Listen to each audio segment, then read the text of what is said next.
Okay, I'm about to start my meeting. Okay. All right, I'll talk to you later. No. Thank you. All right, bye.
Hello? Hello. Hold on. Hi. I seem to have lost my screen. Oh, there it is. Hi there. Hello. I'm at work, so I'm locked away in the back office right now. Oh, you aren't going to get in trouble, are you? No. Listen, I'm going to make you a co-host. Actually, I'm going to make everyone a co-host in case you want to share your screen. I don't know if there's anything you have that you may want to share. Sure. I mean, I don't know. It just, I mean, because I may, like, when we're talking, the examples I brought, I have up on my computer, and I'll just do a screen share so y'all can see what I'm talking about. Okay, awesome. Yeah, I have a couple examples as well. So just wait for the other two to sign in. For sure. So you work at a bank? Yes, I work at Fort Sill Okay. National Bank. Yeah, I've actually been here for Where 15 years. oh wow. So where are you from? Originally, the DC area, Virginia, Maryland, that area. Born in Virginia. Yeah. Cool. What about you?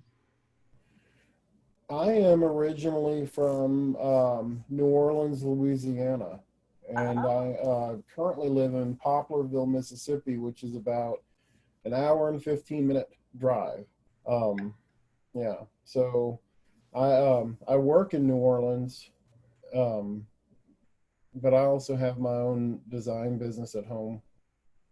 yeah. I love New Orleans. I've been there a couple of times, and it's just like its own culture. It's so You neat. know, I in love it. Louisiana, that we call it the state of New Orleans because like what's good what happens in New Orleans, like the rules in New Orleans are different from the rules in the state of Louisiana. So Yeah, for um sure. yeah, I'm born and raised there. It just my grandparents used to own the property that I live on now, and so we when they were up in age, they wanted to sell it, so we bought it, Nice. keep it in the family. Yeah. Yeah, absolutely. Do you get to go back and visit often? To New Orleans? Yeah. Yeah, well, I work there, so Oh, yeah. Sure. yeah. So you're there Yeah. Well, often. not lately. Not lately have I been. I've been I'm a teacher. I teach at Tulane University. So Oh, cool. yeah, I'm a professor in their design school. So I That's why your designs are always so gorgeous. oh, stop. They are. I always use yours as like an example. Okay, what did Corey Oh, do? Let me make sure I'm doing this right. oh Lord. So yeah, I teach Photoshop and Illustrator, and those are the two things I teach. Oh, cool. Yeah, so um I'm doing this program because right now I'm an adjunct, so I teach part time and then I do my other design stuff on the side. So the whole point of getting the masters is because they're going to be opening up some full-time professor of practice Hmm. jobs, and that requires the master's degree. So I'm gonna hopefully get that. Awesome. Well, you're on your way. I'm hoping, yeah. I mean, surprisingly, like the personal design business, it's actually picked up during the pandemic, which is weird. I was expecting it to drop off. Yeah, So it's been kind of overwhelming. I can imagine. Yeah. Hey, Christopher. Hey, good morning. Afternoon. Morning. Afternoon, that's right. Yeah. Good Well, afternoon. it's still morning where I'm at. Where are you at? North Carolina? Oh, okay. Yeah. So, yeah. Um, we were just talking about where we're from. I'm from New Orleans, so but I live in Mississippi now. But Interesting. yeah, yeah, it's very interesting. I was Uh, down in New Orleans years ago. Interesting. yeah, I mean, it's definitely great, except for the collapsed Hard Rock Casino. Yeah, well, when I was down there, I developed an allergy to seafood. So everything we ate down there, yeah, some shots that the military gave me turned my whole system upside down. So, everyone's around eating crawfish and gumbo and just the flavors and everything. So I couldn't eat anything except for chicken. And then I had to watch the season because a lot of the oils and bases are seafood based. Um, so I love the culture, but I couldn't eat the food. It just, Oh yeah, my God. That's yeah. like being in a grocery store and not being able to buy anything. That's like That's exactly. that's terrible. I couldn't imagine. We we eat a lot of seafood. That's for sure. Yeah, well, until they did those amazing the shots that were in this little dry a bag, and when you open it up, it came like a movie, just came out like a mist, and they had 6 ampules, and they threw it in this little hyper spray gun, and Uh-huh. bam, just hit us in the shoulder, go do some push-ups, walk it off. But a month later, everybody started developing these unique symptoms. Some people had hair fall out, some people had nails fall out, some people got sick, some people broke out high. So everyone had different symptoms. And then when it subsided, what it left you with was that was its result. They won't tell us what it was because even on the shot records, it just says batch number. It doesn't tell you what it is. So my effect was killed my tolerance for all seafood except for tuna, but everything else, and I have to eat that in moderation. But every seafood, literally, it doesn't. So maybe shellfish. Woo! So good story about shellfish. Joe's Crab Shack, here in North Carolina, when I was transitioning from one station to another. So we go to Joe's Crab Shack and we're pounding now crab of all things, and I'm just tearing it up and I'm drinking some Vice, and it's just really good. So my face is swelling up, but I don't feel it absolutely nothing because it's a numbing effect. So if you ever seen the movie Hitch, that's how my face was. It was just puff. And none of the guys told me, and I of course realized this is where it came from. So when I went to the emergency room, they did all the documentation. Said, yeah, oh yeah, we have an allergy by the way to shellfish. So yeah, so but I love the culture. I'd be in hell if I ever had a shellfish allergy. So yeah. Hey Cardarius. Hello, hello, hello. How are you all? How are you? I'm doing very well. Yeah, I've seen all three of you individually on these on the the live sessions, but I've never actually participated in one because of schedule conflict. So I feel like I kind of, I don't want to say know you, but I'm familiar with you all. Where are you from? I'm from Tuscaloosa, Alabama. Oh, okay. Well, I'm originally from Birmingham, but I stay in Tuscaloosa. Yeah, I like how all the rolling hills in Birmingham. I guess it's a foothills of the Appalachian Mountains, right? That makes it that way. Yeah, it's pretty much a valley. So Yeah. Huh. Well, cool. So how do y'all want to start this? I guess there are three main prompts. We discussed the readings in an outside article, and then how they have an impact of our understanding of working with motion. He wants us to talk about our views as a motionographer working with motion, how it's changed since completing the readings, and how has the readings helped you better understand how motion is used to elevate a brand, and how it will help you as a designer in the future. How has the readings changed your perspective of the industry? So does anyone want to go first? That's a good one. No. Well, I would say ladies first because I'm a gentleman, so I I will gladly oblige. Do you want to go first, Katrina? Sure. Yeah, I can go first. Okay. If you go first, and I'll go second. How's that? Sounds good. Okay. Okay. So discuss the readings. I guess I'll start with week one.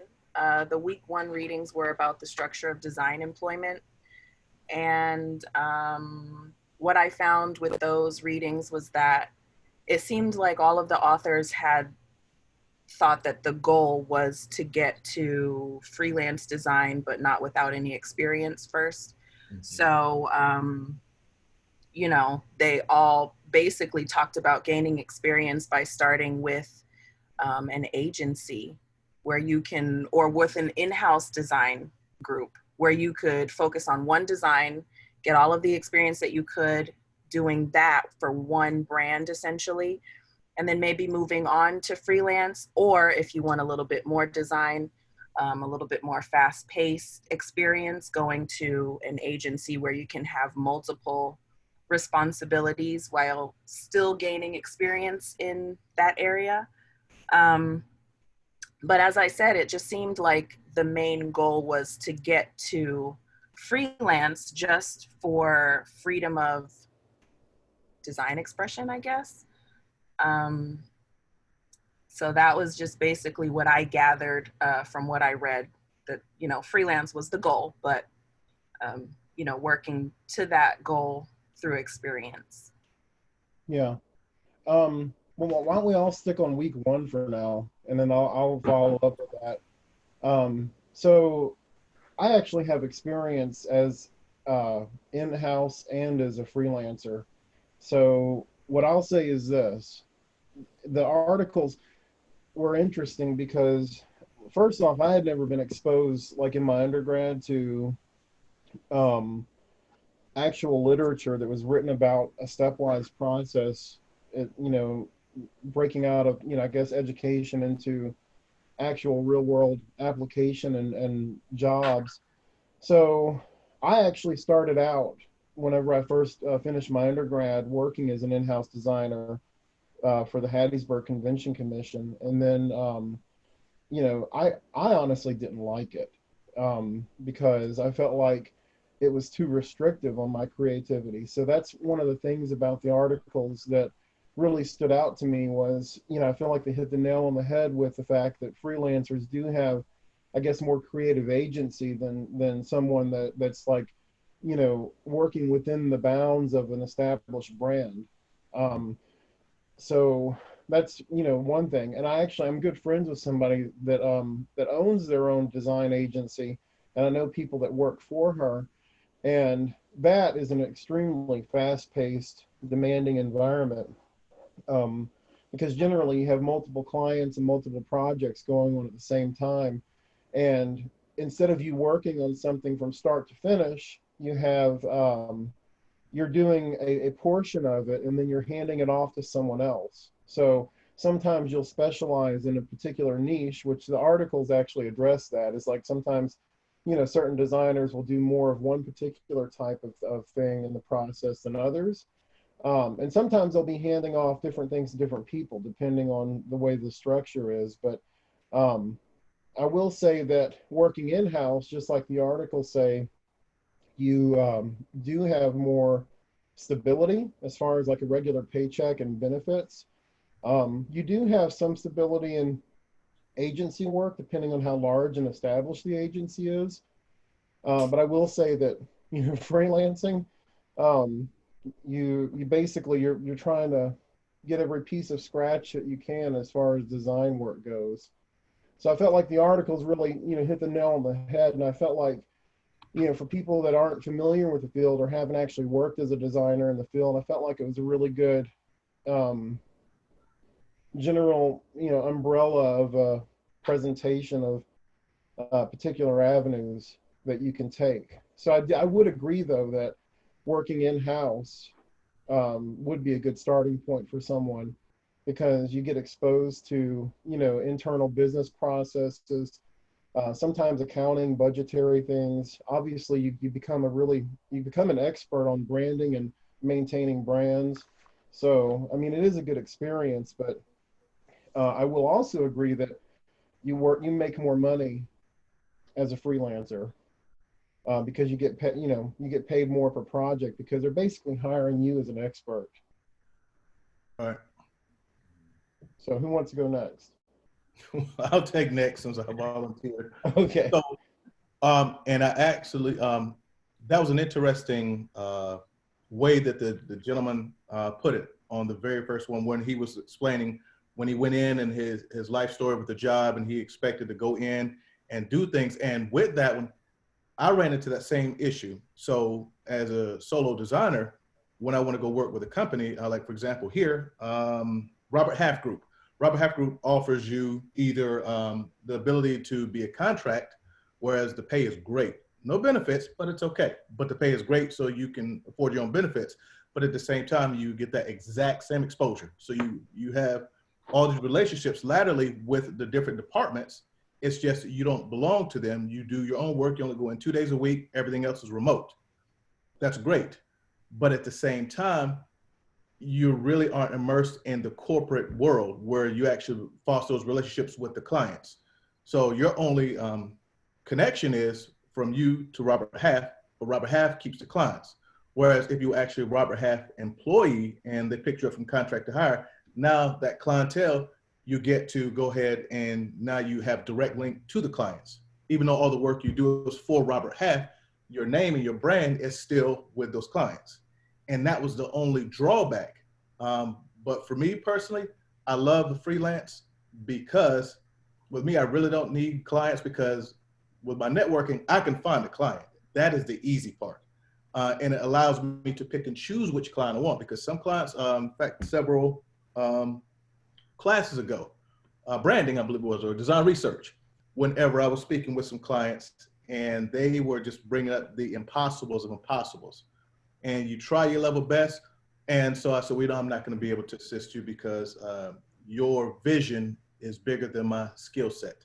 So I was able to do that, release, and go to another one. But if I had belonged to a company, I couldn't have that back door out. I have to stick with it. And I really don't like this client. Well, it's the client, that's our bread and butter. That's our vein, that's our life's blood. So, do what you can with Professor Badowski is calling me. Okay. So, I'll text him. So with that, it's just, I understood what the guy was saying when he went in and he gave the pros and cons. But for me, I like more of his pros because personally, I love the fact that I'm able to not be stifled and put into a box and be able to spread and be able to pick and choose. It's a whole lot easier for me. Yeah. So what do you think, Cardarius? With me, the reading of the employment definitely stood out to me. I never really thought about graphic design until I entered into this program. So I never was exposed in my undergrad or whatever. I mostly studied studio art, so I mostly painted and things in that nature. So this is the first time I've been exposed to graphic design and actually seeing the different employment things.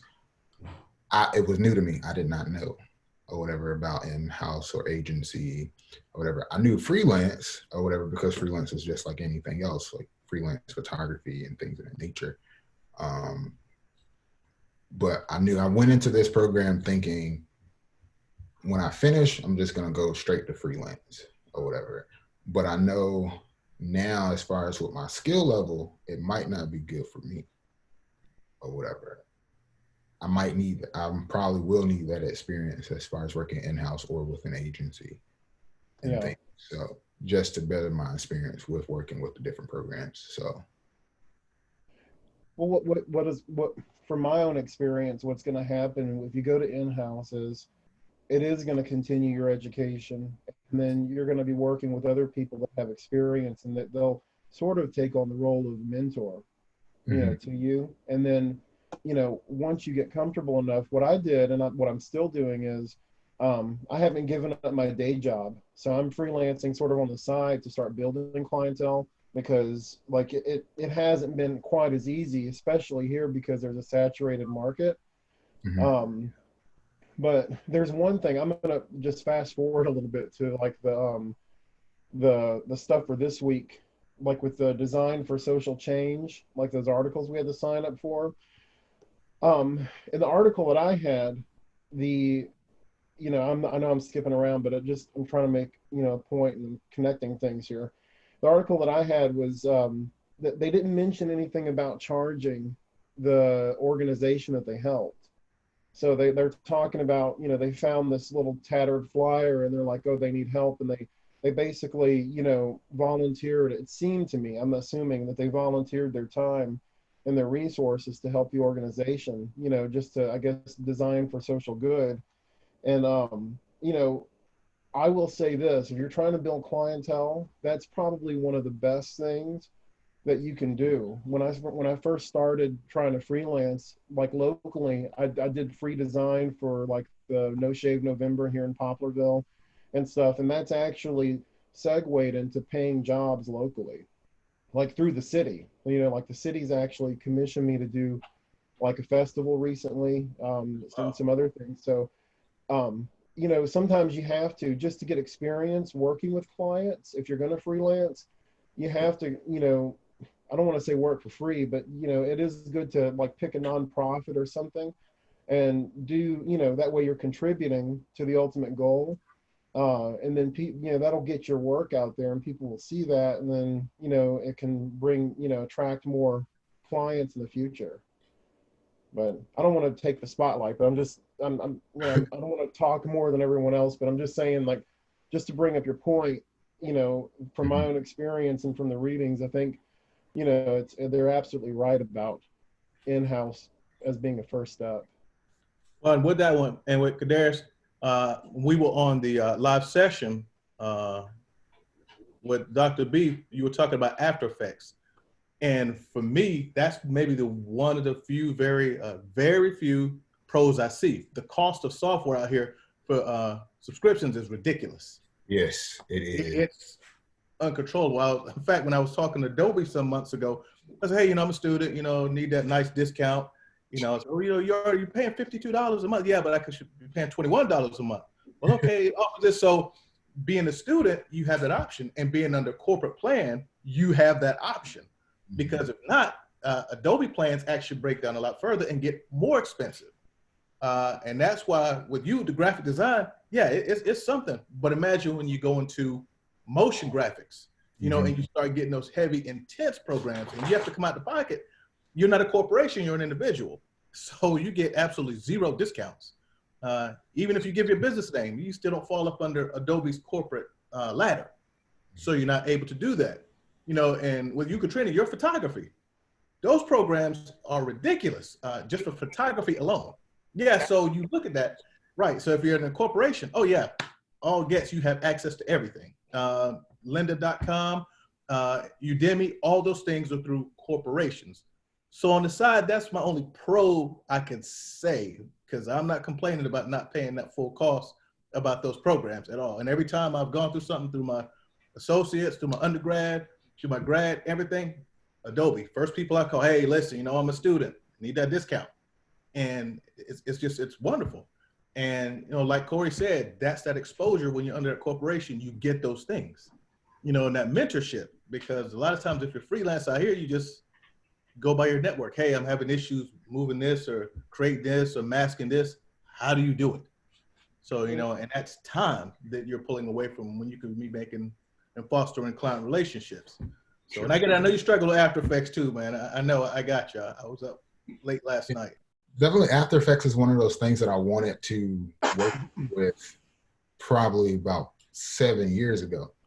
But at the time, yeah, it was definitely expensive or whatever.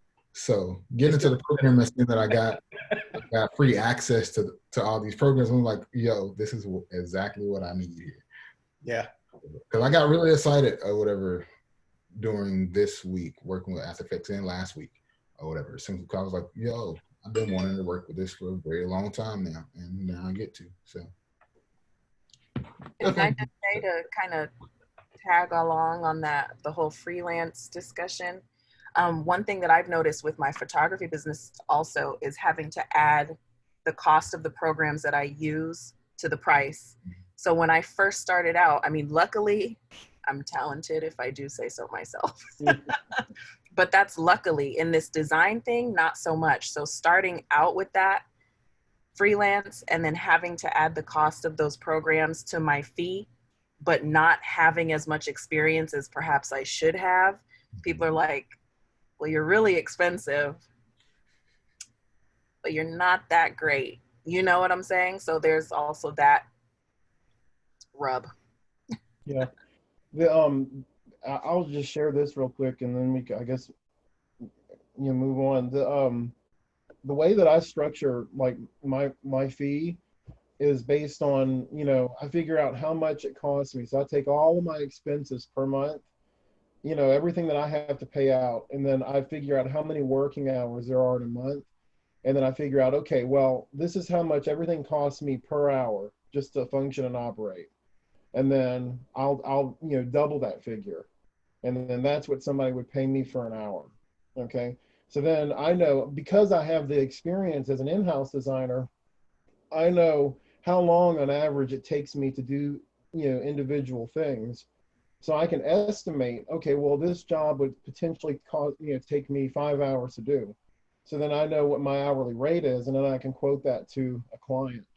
And then in the contract, I have it written out where if they need more revisions, so they'll be allowed 1 round of edits for free. And if anything happens before that, or if anything gets tacked on, then they're just billed at the hourly rate. Mm-hmm. That way it covers my expense, but also I'm actually making money. So just for all of you, that's how I do it. One thing, just I don't want to keep talking about but another trick that I've done is I did 3 weddings 2 years ago, and the client wanted some video. I'm not good at that. So I actually outsourced a good friend of mine who is an expert at that. And it was actually cheaper for me to do that than to learn or to hire someone else to get it done. So I was still able to have that client and that fee, but I could outsource, you know, some of the things that I wasn't great at. Or I've outsourced, you know, my baby sister who's a college student studying editing, and she edits photos and stuff, you know, so it takes a little bit off of my time so I can, you know, focus on client relationships, stuff like that. Yeah. That's networking right there. That's that benefit of that networking right there.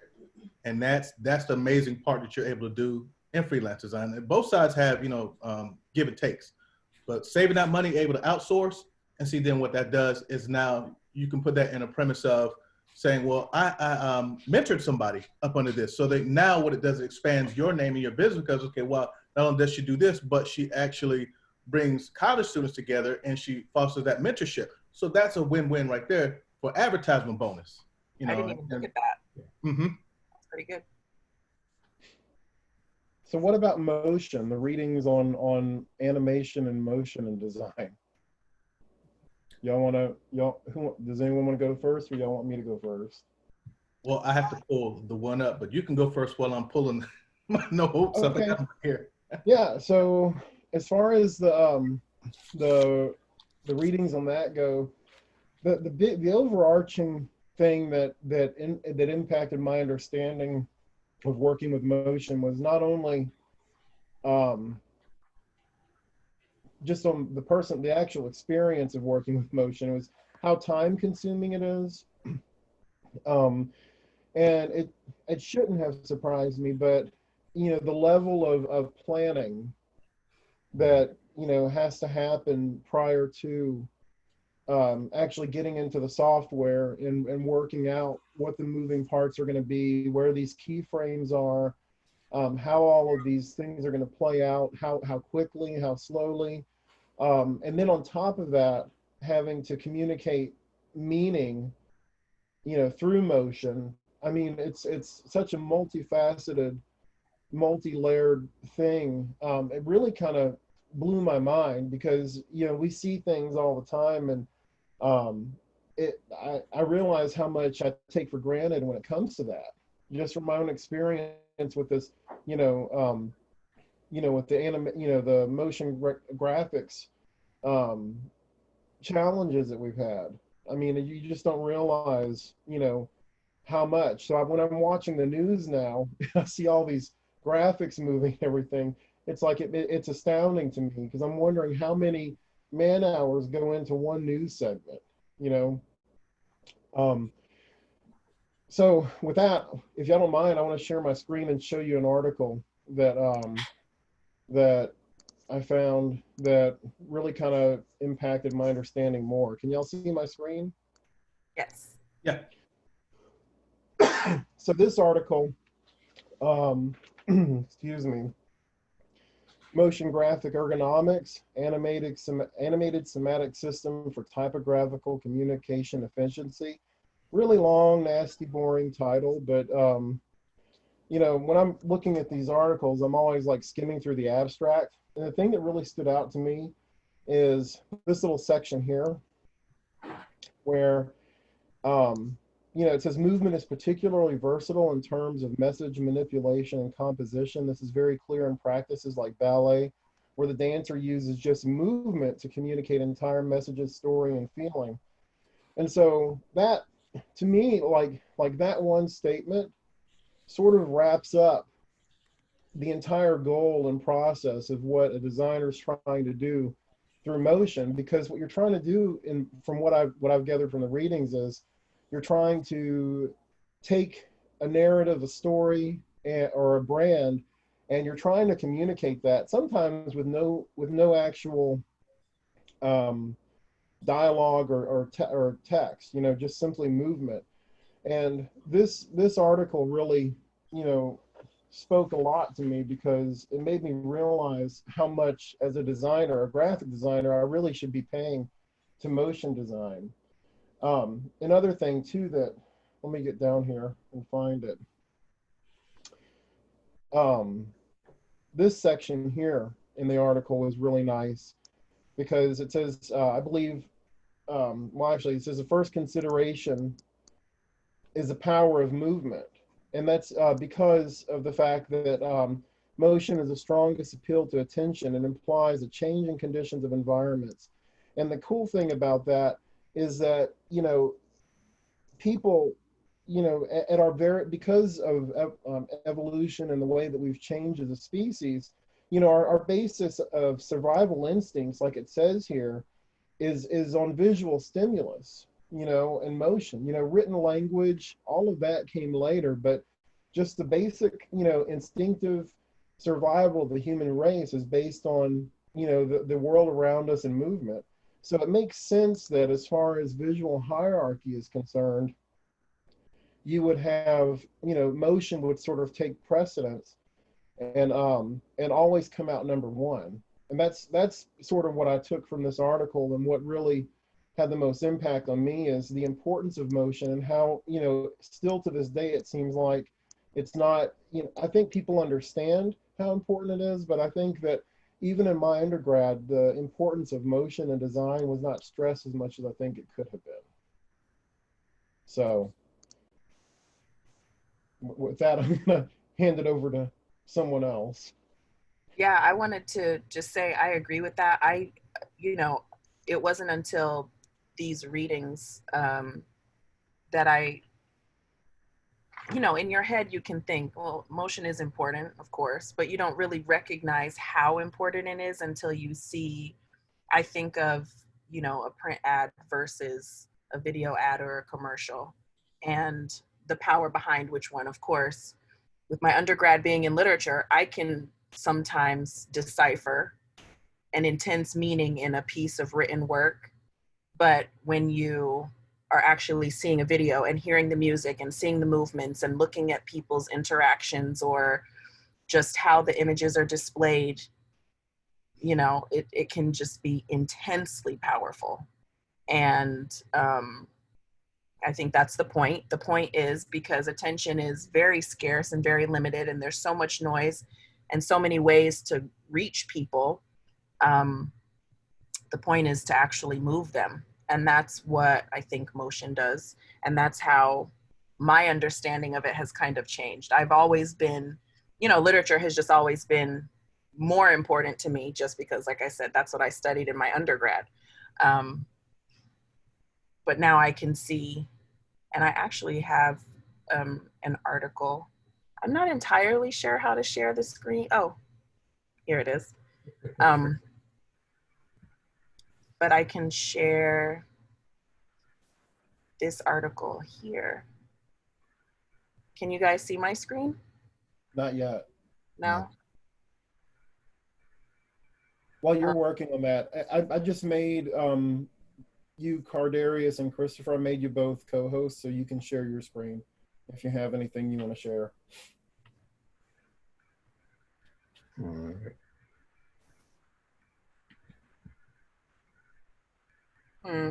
Piggybacking on what Katrina was saying, as far as like watching videos and things and seeing the importance of it.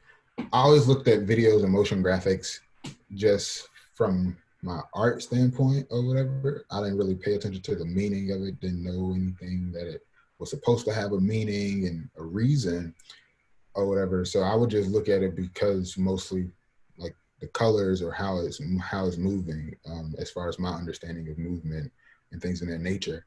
But reading the content and everything definitely gave me a better understanding of how important movement is and how you need to think about it and how much thought goes into it. One biggest thing that pretty much stood out to me is pretty much just how your narratives or whatever, your narratives in motion. And I have a couple little pieces here.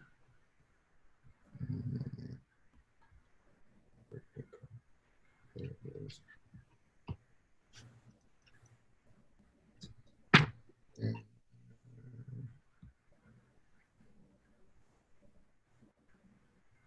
Can you all see my screen?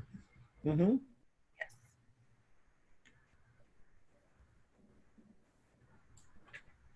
I found this pretty cool. It might not be talking about motion for a standpoint, but it pretty much just talks about narratives and how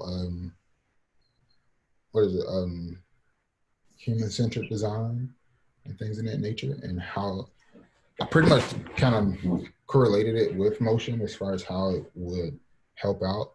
They pretty much talk about how they understanding how to make a bathroom is how this is discussing, and pretty much just goes into like looking at what would be the problem with that design or whatever, with the door being here and the shower head being there and the drain being here and you have a bench. What would be the problem? And it made me think about moving, like the way you move or whatever. It talks about how you would have to go into it, might get wet as soon as trying to turn on the shower and things. Oh, I understand. So this basically is going through, it's constructing a narrative of how someone that lives in this space would interact with that space once it's built out. Mm-hmm. Is that what it is? Okay. Yeah, sorry. That's pretty much what it is. And it pretty much just made me piggyback on motion a little bit, because you have to think about how it's going to affect someone or whatever. You have to think about like your movements of what you're doing and things in that nature. Okay. I had another article here. I don't know what happened to it.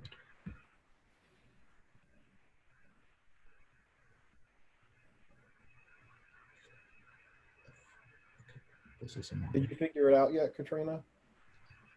No, I didn't, and I didn't want to push anything and cause it to. I'm sorry. No, I didn't mean for you to shut off the card. I was just asking her while you were looking. Oh no, the top banner was in my way, and it okay. it wouldn't go away. I couldn't. Go down to share screen. Katrina. Yeah, there's a button here that says share screen. And then you pick out your screen, and then you click share, and it should work. I mean, if you want to try. Okay, I'll try it again. Like you should see an image like of your desktop, and you just click on it to highlight it and click share, and then or at least that's how mine looks. I don't know. Yeah. Can you guys see that? Yay! Learn new things every day. That is true. Of course, you know, if my 15-year-old was here, she'd be like, "Mom, you just do this, this, this, this." Of course. Without ever having used it before. Of course. That's all they do. Know that feeling. Yes, indeed. Yes. This is the article I was talking about. This Stephanie Embry, she breaks down that there is actually a science behind motion, which is just what Cardarius was talking about, how it's going to affect the audience, and you know, certain things that you have to take into consideration, whether it's going to be a hold, a linear, you know, type of movement.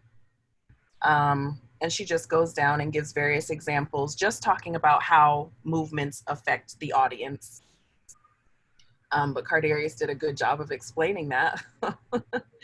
And then she also talks about the art behind movement. So now, again, back to what story does it tell? And she just talks about how you have to ask certain questions. How important is this interaction?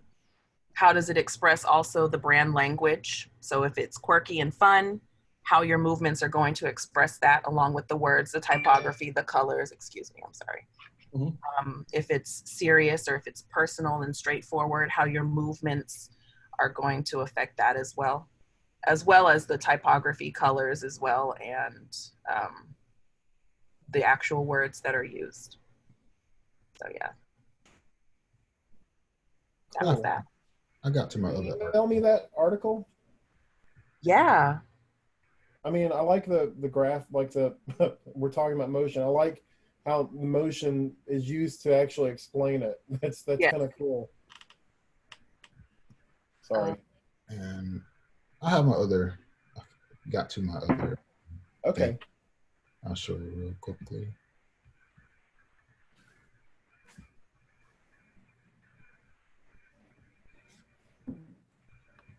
This one pretty much is how to tell a story with motion or whatever. One thing that I like is that I liked was this quote here. Everything in motion is a story in itself. The wind that blows, leaves, the sound and movement that a pendulum clock makes, the chaos that rains cause, and they also become they become her muse or whatever, the person here. But she poses 3 questions here, which definitely stood out. Like, who am I making this for? So you have to really think about that. What action I want users to do with this, and what emotion do I want them to feel? And it's pretty much just talking about how you have to make that narrative. You have to try to tell a story to see what you want someone to do or how you want them to react. The same with the painting. But yeah, this was the other article. That's cool. Do you feel like this ties into your painting process? It does. It does a lot. I'm very conceptual. Or whatever. I'm a conceptual abstract painter. Okay. Well, cool. Yeah, I'm a painter too, but I don't do abstract. I'm a realist painter. But I saw some of your work in one of the previous classes. Oh, thank you. And well, not thank you, but I'm assuming you liked it. But I did. I really enjoyed it. It's something that I really always wanted to do, that I'm constantly practicing, working on myself. Well, I can't do abstract. I don't. I've tried it, and I admire people that can. So what about you, Christopher? Well, I tell you what, and looking at each of these that you guys provided, I see the tie together of UX, user experience. And that's what motion is all about. And so I'm looking at this article here. Let me see if I can share the screen here, because I've been having issues with my Zoom. I don't know what it is. Let's see, share screen. Damn, that's, nope. Yep, nope, yep, that's it. Technology, gotta love it. Okay, there we go. So you guys should be able to see that and yourselves. Yes. Okay, awesome. And as each of you all were talking, I was going and looking. This addresses literally everything that each of us has in the program. 5 reasons motion graphics help you connect with people. And it's, again, that user experience, that humor-centered design. It's everything. Now, with this particular one, I also look at each of the disciplines. Motion graphics, primarily, when you think motion, that's all a segment of its own. That's what people normally think, but it's not. So on one of those reasons, let's go back right there.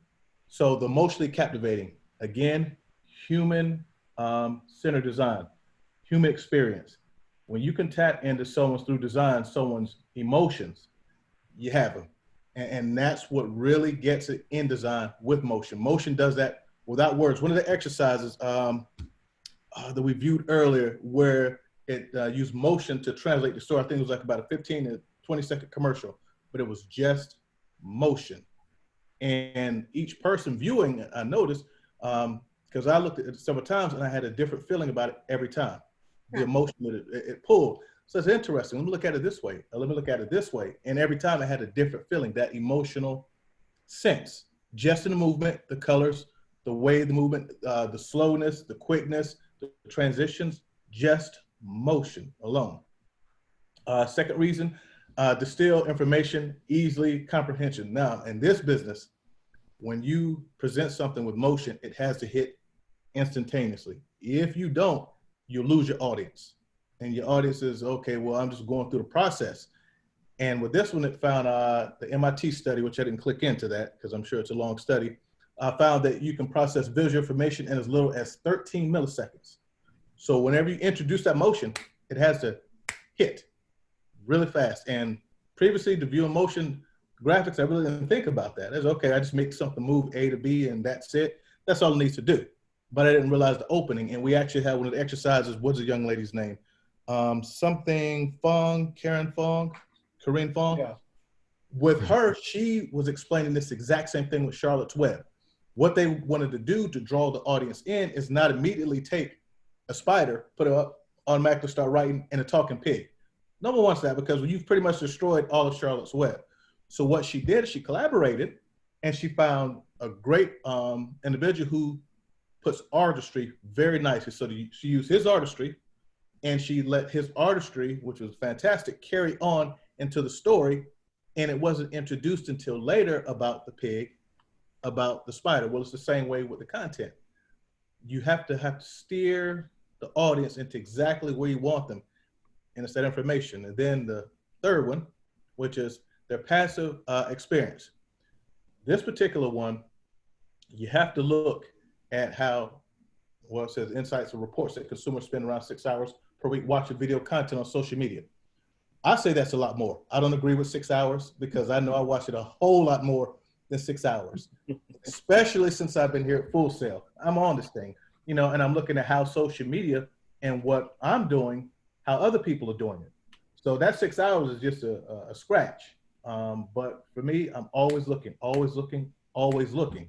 And because it is motion graphics, it goes into the next one. They can be repurposed. When you present it, you have an avenue now to go different ways. Right here, you might break up a video to create content tailored specifically for groups. So what you introduce the first time, you introduce it as a video, but then how many messages are derived from that video? How many audiences does it actually touch from that one video? And I find that fascinating because, again, prior to this, I never thought about that. My message was to present something, and the logo exercise. Well, I took my logo, one of my logos, and just rolled it in, you know, it did a gradient, it flipped, it dropped down, mountains came up, that's it. That's all I really wanted it to do. But, you know, in a redesign, you know, about 1 o'clock this morning, so I said, wow, I could do something more with this. I wanted to tell more of a story, to be repurposed, because I know that I'm going to touch this logo probably 2 classes from now to do something else. And so I said, you know what, Chris, let's add something to it. Let's add a flip to it. Let's add something. Let's bring the mountains up bigger. Let's zoom in and let's create a story inside the logo. And it wasn't until I read this, like, you know what? That's right. That's what I was doing this morning. But you don't know. You know, you really don't know that you're repurposing or can repurpose. And they're great when you're short on time. 30 seconds. Okay, so I was an overachiever.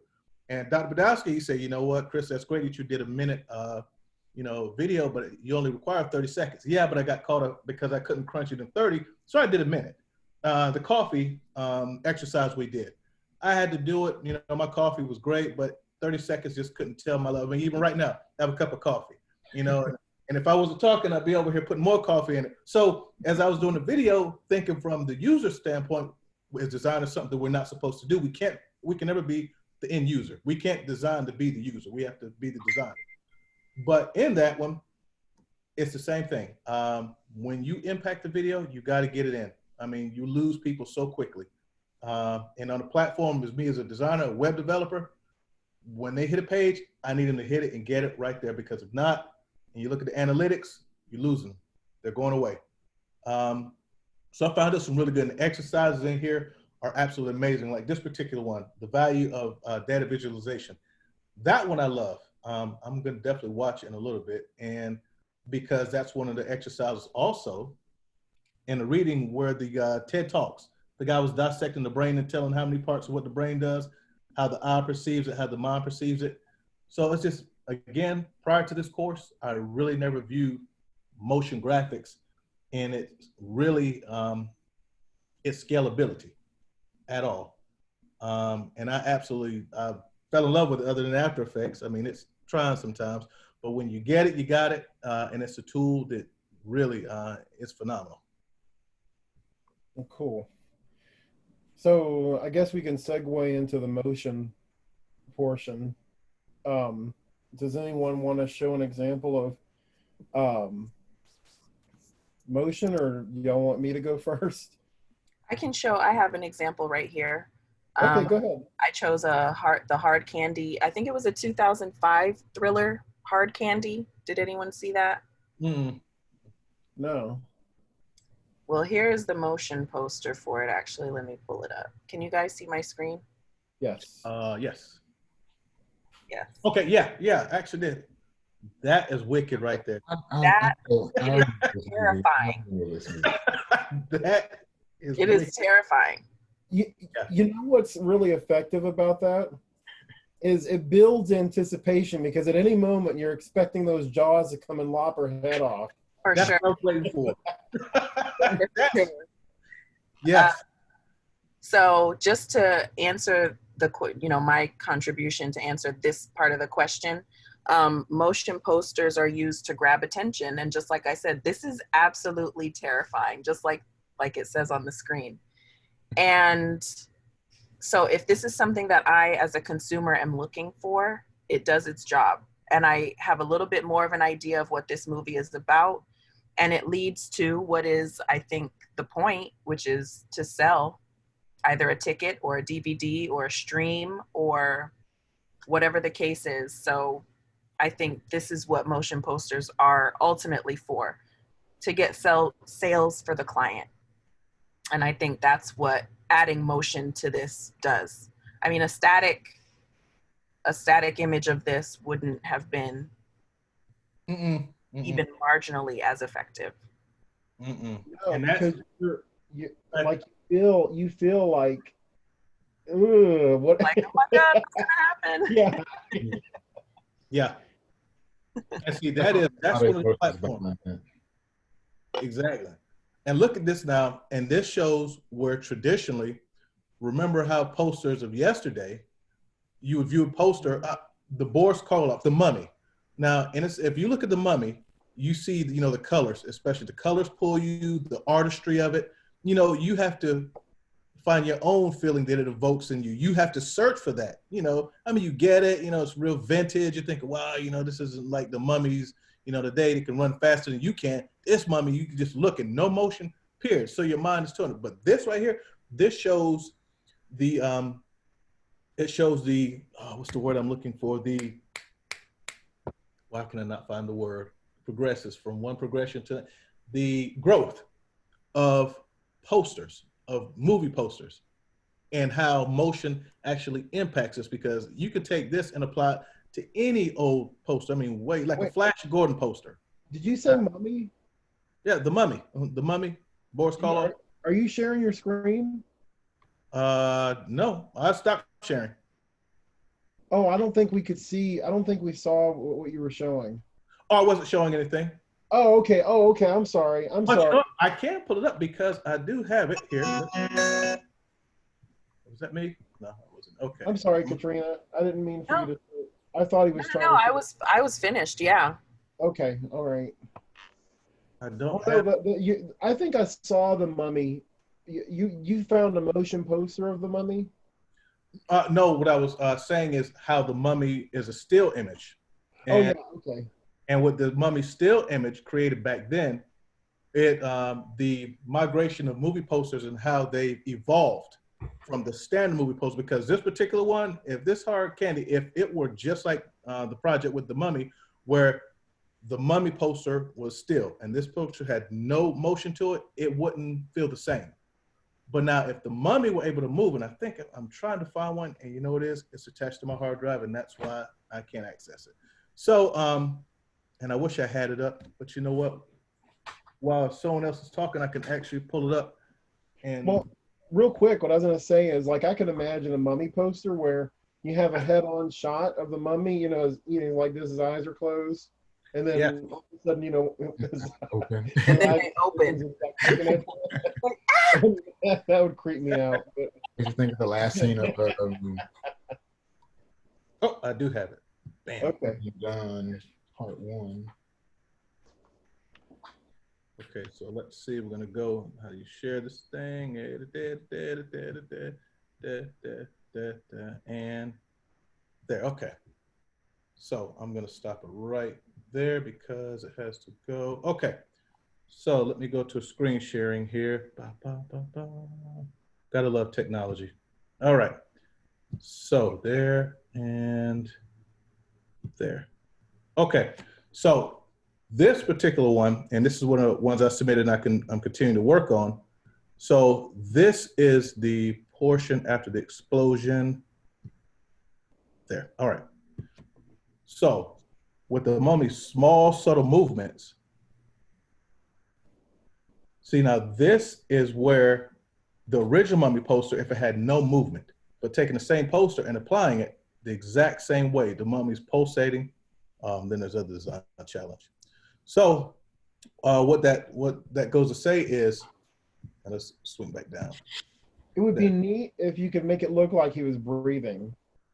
That is actually something I'm working on, because again, I'm going back to every project, and then when I saw this one that Katrina showed, that's exactly what I wanted to do. Subtle movements. I don't want the whole thing, but it's just the smallest tick movement. And I love a movie poster, good movie poster. I love movies. When I go to the theaters and I finish the movie, I spend half the time walking, looking at each poster. I do too. Yeah, it's just something about it, because I'm looking from designer, and I was like, wow, you know, if this could do this or this could tick here. And I tell you, it's just, I'm a movie poster junkie. And that one right there, the hard candy, it's just a subtle movement. It's not the whole poster. What do you pay most attention to with movie posters? Do you pay attention more to the art or the type? You know, the art. I pay more to the art. Yeah. Next time you go, like, just especially since, I mean, from what I understand, most of you are going to be doing graphic design. Pay attention to the type. Like, look at the art.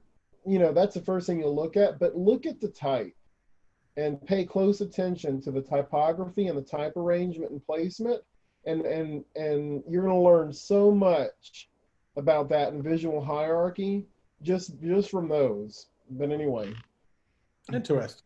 You know, and I will say sometimes, no, it's not sometimes, often I downplay type because I try to get away from it, because I find myself going in that rabbit hole to try to find the perfect type treatment, the perfect one, and I just, you know what, and I'm doving way past the project itself just to find that one. So I'll admit, a lot of times I'm kind of skittish. I just find something quick. I go into Adobe Fonts, slap it up there, and I am familiar with the impact that it can put on a project, but it's so vast. You know, it's out there. What do you have, Cardarius, as far as emotion example, or do y'all want me to share mine? I was actually, this is probably just the artist in me as well. I don't know how effective parallax is, but it was definitely intriguing to me. Especially how you see a lot of, like, you have Facebook that do the 3D images and things now.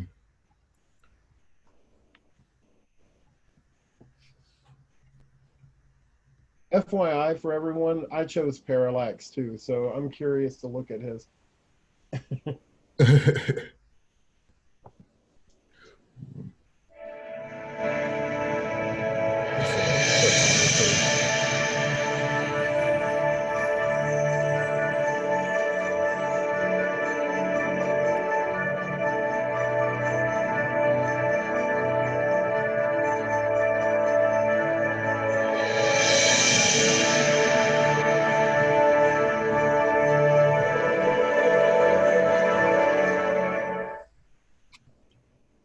So yeah, I thought that was definitely amazing to me. It made the photography look like you want to take a picture with them. Oh yeah. It just looks like you can just grab them. I look like that when I take pictures with this guy. like, can they make me look like this? Like I'm coming off the screen as well. Because, like, you see, like, 3D, well, on Facebook, how they do that now, but it's not really 3D. It's definitely not like that. Right. You can definitely see when you move, the face stretches in the back and things of that nature. So definitely not that effective. But this right here, this lovely parallax effect is pretty awesome. And I think it's definitely better than, I feel Facebook need to start using the parallax. or whatever. It'll definitely look better. Oh, it's I've coming. seen a few It's lately. coming. I've seen a few parallax like images like of photos, you know, when you scroll, like it sort of changes position, Hmm. like lately, but which is kind of neat because it grabs your attention. It does. Well, For the cool. longest, I hate the fact that Facebook, they send new updates to different people, to a select few people every time. So Yeah, I Yeah. don't get it. Yeah. everybody can get it at the same time. Well, cool. I'll go ahead and share mine. So this is, I love this. I like vector art as well, but what's cool about this is it's basically going into CSS, which is Yeah. cascading style sheets. But what caught my attention about this is really this. Like if I scroll on this, I love how this transitions into just a solid background. And the way that I see parallax being effective is in web pages, Web like when page. you're scrolling through content, There you go. because to me it plays on the concept of panning and tilting, you Mhm. know. And so, you know, in the readings they talk about panning and tilting and how it sort of puts you in the context as if you're viewing something, and it sort of makes you, it helps to immerse you Yeah. into that particular environment and atmosphere. And I think that that's sort of what is kind of neat about this is, you know, it adds more context and it actually puts you in a position where you feel like you're actually part of that scene versus just viewing a still image. Oh, wow, that Um, looks good. yeah, so I mean, I think it's kind of neat, you know. So, and I've seen it used a lot in websites, and like I said, lately it seems like on Instagram and Facebook, they've been, you know, there've been some, you know, parallax images, like I saw one of a dog the other day, and I think that it's really interesting because it does draw your attention, Oh and yeah. it makes you sort of play with it because, you know, you stop and you're like looking at it because you're getting these different angles, and you're paying more attention to, you know, whatever it is that's being displayed, a little bit longer than you would have, which I think is the ultimate goal, you know, especially if you're trying to communicate ideas. But that's my parallax example. Your Oh, first one made me think of the Charlotte's Web video that we saw. Yep. That's right. Yeah, exactly. And the thing is, you're panning into the farm, and you see the trees moving like this as you're panning in.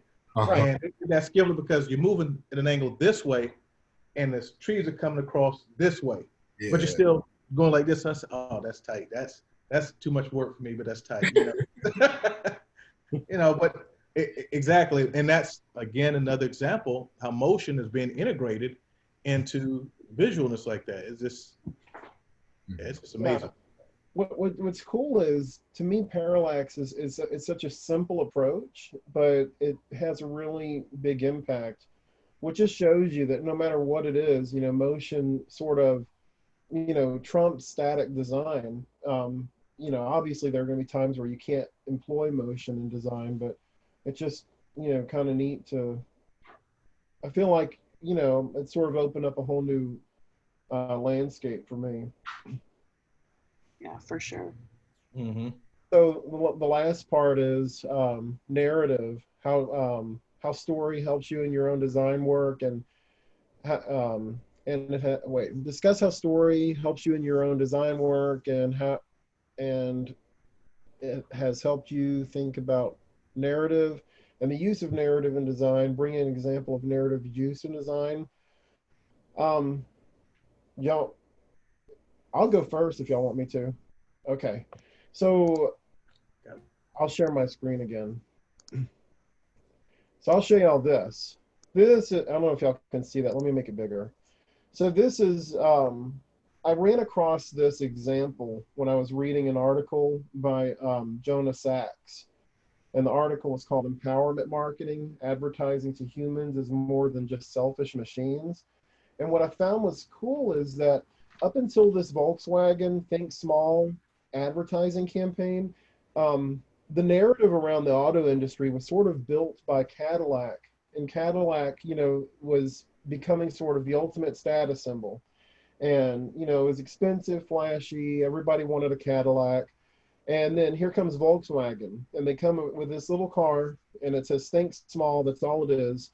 And the whole narrative that was built around this advertising campaign was, instead of living above your means or maximizing, your budget and being car poor, they instead approached a narrative through the lens of truth, meaning it's better to live below your means, right? So, a car's ultimate purpose is point A to point B.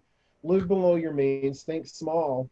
And then, this whole thing was able to transcend and empower people because, and it created an entire movement of people that, identified with Volkswagen. And you see it to this day because people are still restoring these cars and buying them. And it's an effective thing. And the thing about empowerment marketing, as far as narrative goes, which I thought was really kind of profound, and I'll read you a quote from this article. It says, empowerment marketing eschews every assumption made by the inadequacy approach. So inadequacy marketing is when you see a commercial where, it's about, for instance, like, oh, you have BO, you don't want BO, so buy this product, the deodorant. And it's playing on our fears of rejection, or feeling inadequate in public. It plays on that, and it's trying to elicit a response, and that's where a lot of advertising goes. But empowerment marketing is different, and that's what Volkswagen did. And what it says is that this approach builds stories that point out the possibility for human growth and even transcendence. Empowerment stories often delight audiences by mocking the familiar anxiety-provoking assaults of the dark art. The dark art is inadequacy marketing. They inspire action by painting a picture of an imperfect world that can be repaired through heroic action. So what's cool about this is, the story of narrative and design and how it would apply to me in my own work is that, instead of trying to play in people's fears, whenever you use empowerment marketing, just like Volkswagen did, not only did they gain loyal customers, but these customers ended up becoming brand ambassadors and carry the torch for years and years to come. So I feel like the narrative as far as design for me goes would come in the form of my approach to ad campaigns and making sure that, at all costs, trying to take the empowerment approach, because I'd rather gain consumers and customers than, for the long term instead Right. of a single purchase. But that's my example. My take on this part, narrative and storytelling and design, is that storytelling is, it's used to make connections between people, right? And so the way that, as a photographer, the way that I tell stories is in a still image, and it could be one image or a collection of images if I'm doing an exhibit, but mostly you're trying to tell an entire story in one image. And so it's the way someone is posed, or the way someone is looking, or their juxtaposition against a backdrop, or something like that. That is how narrative is used in that respect. But mostly just in terms of motion, just like Corey said, just being able to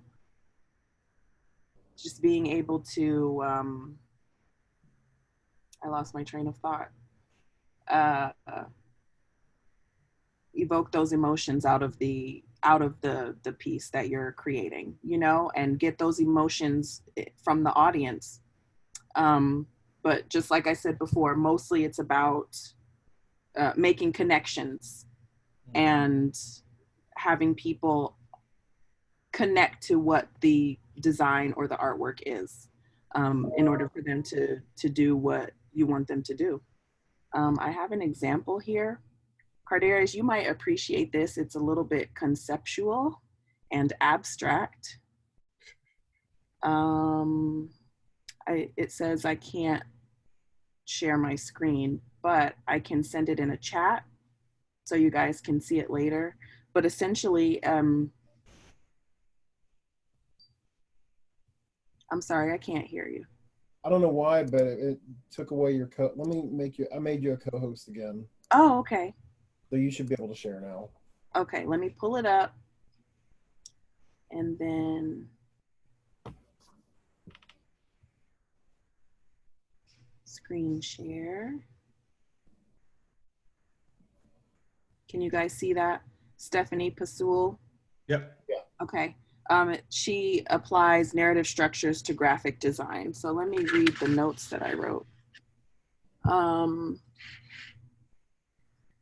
So she basically did a project that explores narrative structures which have been developed as a result of the changing ways we consume information.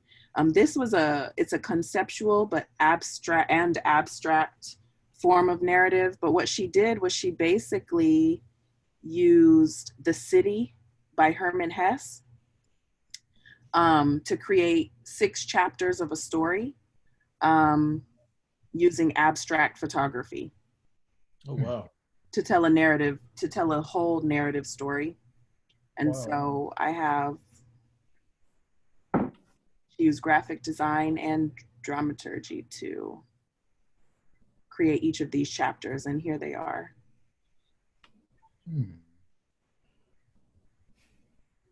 I love that letter I. Yeah. Is that for chapter 1? Yes. Mm-hmm. I love that. Okay, I'm sorry.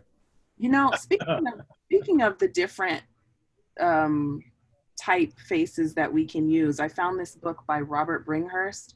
I don't know if you guys have ever heard of him, but he has a book on typographic style, and the very first sentence in his book, which sold me on the entire book, and so I bought it, which was typography exists to honor content.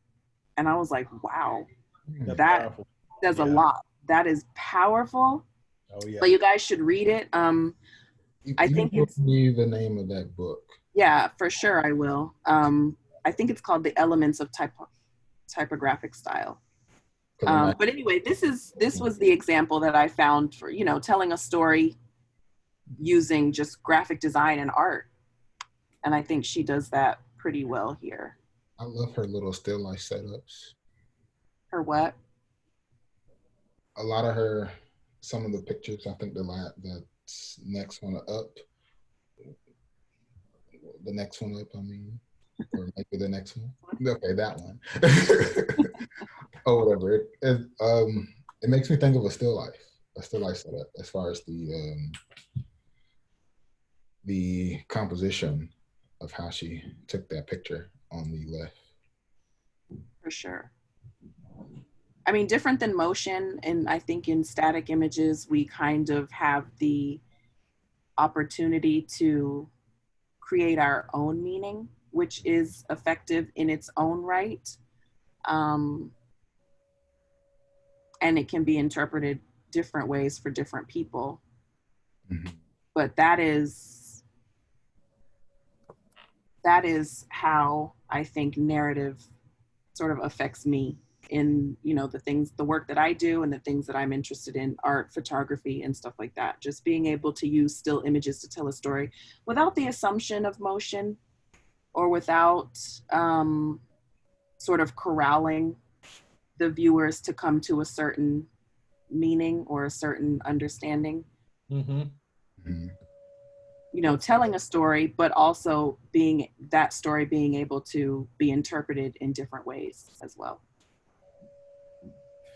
You see, Katrina, you could take your experience as a photographer and use these elements. There's a movement in design now where before, whenever computers came out and were heavily employed, there was a big shift to using that and that alone, and everything, you know, sort of got that 90s computerized, perfect feel to it. And now that, now people are wanting to see more of the artist hand, into different design projects. And you could set up, a light box and, if you have projects, and incorporate your photography that way with type, to just like that artist did. That's one thing that I like to do, is I like to do my own illustrations and stuff for projects if I can, and it's appropriate. But I think that, that helps to build narrative, because, people want to see, there's this craze called hand lettering. People are, they took cursive out of school, and now now people are wanting to do more hand lettering and script type, because it's becoming more of a novelty item. And I think that what's really the crux of the whole thing is that people want to see the human element reflected in design. And I think that's why, it's, important, and there's that shift that's happening. So with you having photography background, I think you have a really neat edge as far as being able to produce stuff like that. Yeah, that sounds really cool. I'll look into that for sure. Yeah. Who hasn't gone yet as far as the last part? I'm sorry, I lost track. That's no, I haven't gone. Okay, I'm sorry. No, you're good. No, you're fantastic. I was looking for my link and I can't seem to find it anywhere. Just all these tabs open. But I have an example of it. And it's one of the things I actually learned, and I was trying to find a link. It was actually one of our exercises about storyboarding.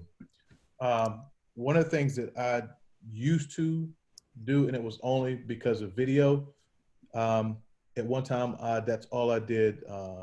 I would enter a project and I would rely on sound and imagery, but mostly sound and imagery, things given to move the design forward.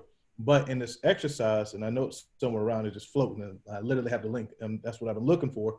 In exercise, it's about using storyboarding if you avoid of any sound, and you can actually transition your idea through storyboarding.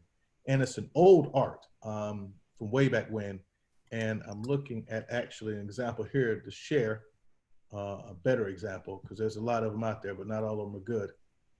Perfect, right here. Okay, I'm about to share it right here. If I can find it. What a day. Okay, there. All right, yeah, I'll just, if you just give me a moment here, I'm trying to pull it back up, because I think I actually found the link. It's in one of our exercises we did. And the guy has a video, but I don't want the video. I just want his transcript of it is what I'm actually trying to find. There we go. Might be it. Bam, and that is not it. Yeah, if y'all just give me a moment. Sorry about that. I had it up, reading it earlier. Darius, did you want to go while he pulls that up and finds it? All right.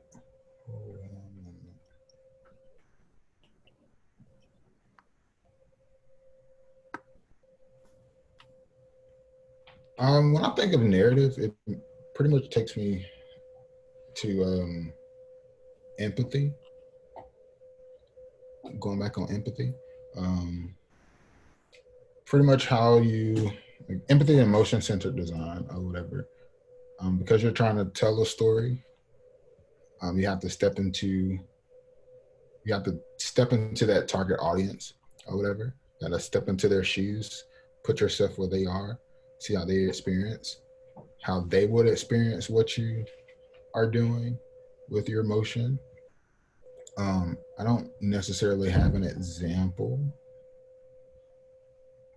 for that, but or I do. I think I have an article. I don't have a real example. Hold on a moment. What you're talking about with empathy? One thing that I read, which I thought, which kind of played. I'm sorry, I won't talk too much. Oh, go ahead. Some designers, like when I was doing my reading, they actually take an immersive approach, and they actually immerse themselves in whatever culture and environment. That way, they can fully understand and then they can take that back and create based on that so that they can build that empathy. But anyway, go ahead. Yeah. But yeah, pretty much just building empathy, stepping into that other person's shoes and things. This is just a little article. And some of the things, just the key points as far as the emotion is the things we create or whatever. That's one thing that you're trying to create. With empathy, you're experiencing how another person feels. So that's what you really want to do. Also emotion in the way you present your work. Let's see. We focus heavily on building a hard skills of design with the feeling that usable and aesthetically pleasing design is like magnet that will just draw people in with awe and wonder. It talks about how that's not really the case.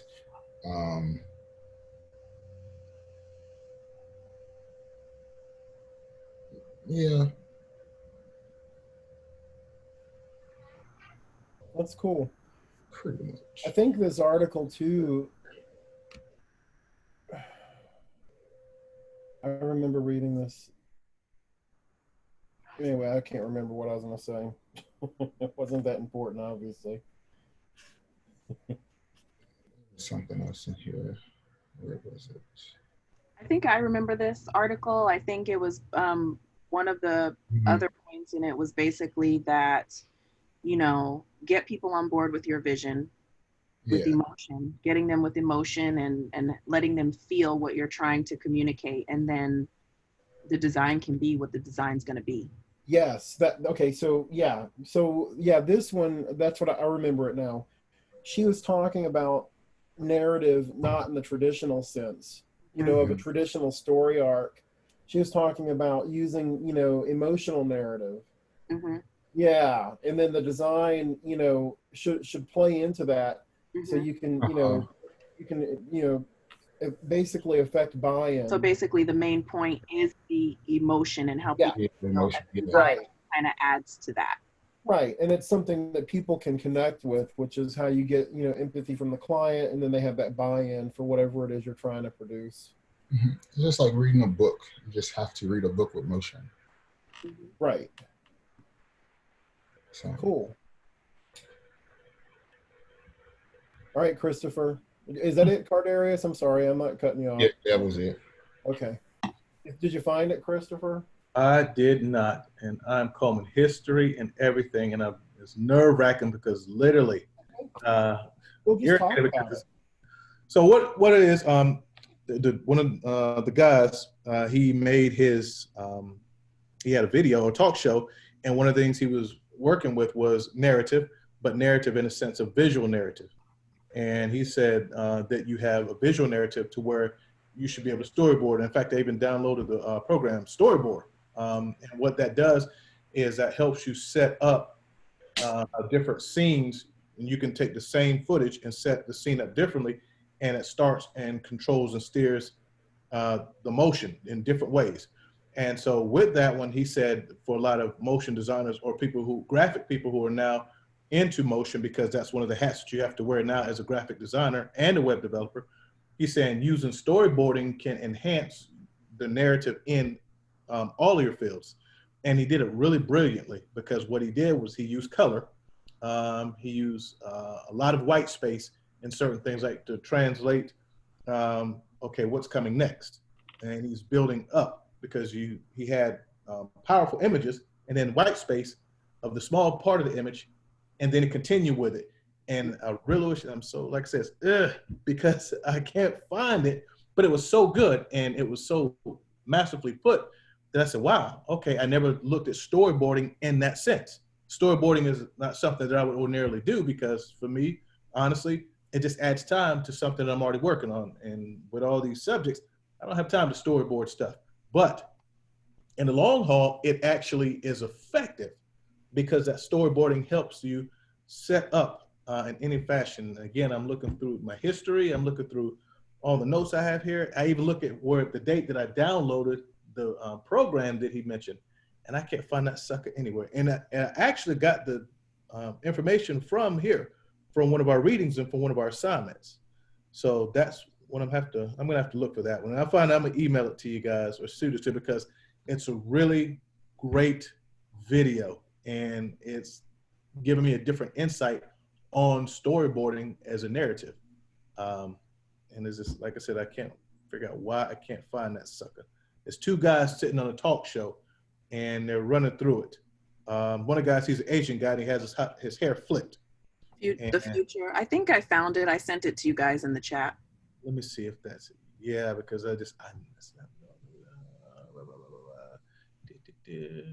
Need a professional logo for your brand. It's unpredictable. It's unscripted. And the client gave us that. Yes, that is him. Thank you, Katrina. I appreciate that. I knew I wasn't going crazy. I knew I wasn't. I knew this thing. So with that, I actually sat and I looked at his video and I tried to apply it to a couple of projects that I have been working on. And I said, wow, okay, I didn't realize that I can lay it out in this manner. If you guys get a chance, definitely watch it. Really great outcome. And then speaking of narrative, a lot of times when I would do a narrative, I would just go to start typing. I'd brainstorm a little bit and I'd steer whatever narrative for the design that I was working on. But I never thought to storyboard it. And with the storyboarding, it actually helps you expand your thought process and you can go different direction with it. And I said, wow, I never thought that whatsoever. It was coming from outside. So yeah. Well, cool. Well, I think that we've tackled the assignment. What is there anything else anyone has to add? I don't. Ready for the next course. I don't think I do either. So as soon as we exit, once this is uploaded to Zoom, I'll send you, the links to the recording, and then I'll download it and post. If y'all want me to, I'll post it. Yeah, I'm okay with that one. Yeah. Oh yeah. Okay. But I'll send you all the link to the recording too. Okay. Awesome. Okay. Thank you so much for arranging this for us. Oh, not a problem. Well, it was nice to meet you all. Likewise. Nice. Definitely likewise. All right. Well, I'll see y'all later. I'm sure we'll probably have another instance like this. True. Bye. Bye. Talk Guys, soon. have a great Saturday. All right, you too. All right.